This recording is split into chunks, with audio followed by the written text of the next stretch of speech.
When I was 8 years old, one Saturday night I was watching Billy Graham preaching on TV, and God used that message to show me that I needed a Savior.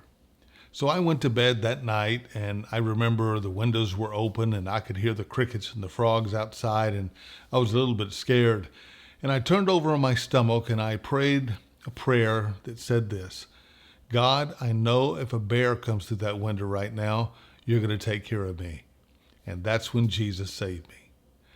Now, as the years went by, the devil started beating up on me.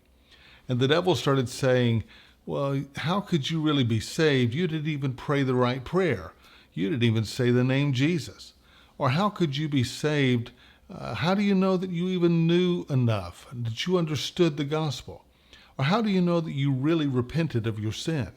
Or how do you know that you really had saving faith?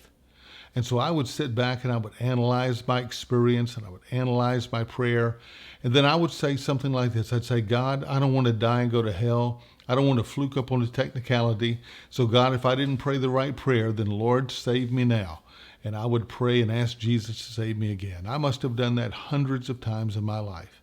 And yet, no matter how many times I prayed and asked Jesus to save me, I could never seem to get rid of the doubts. Well, I've heard many preachers through the years say things like, if you've really been born again, you'll remember the day and the hour that you gave your life to Christ. And yet, there are many true believers who really don't know exactly when they came to first believe in Jesus. Many of them got saved when they were children, and they just aren't really quite sure. But nowhere in the Bible does it ever say, here's how you know you're saved, by looking to your past and analyzing your experiences or analyzing your prayer. The Bible always says, here's how you know you're saved. Look at what's going on in your life right now. The evidences of salvation will be in your life right now.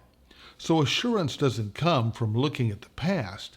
Assurance comes from looking what's going on in your life right now in the present. So God says, if these evidences are in your life right now, you can be 100% sure you are saved. So what are those evidences that prove you're saved? That's what we're going to start talking about tomorrow.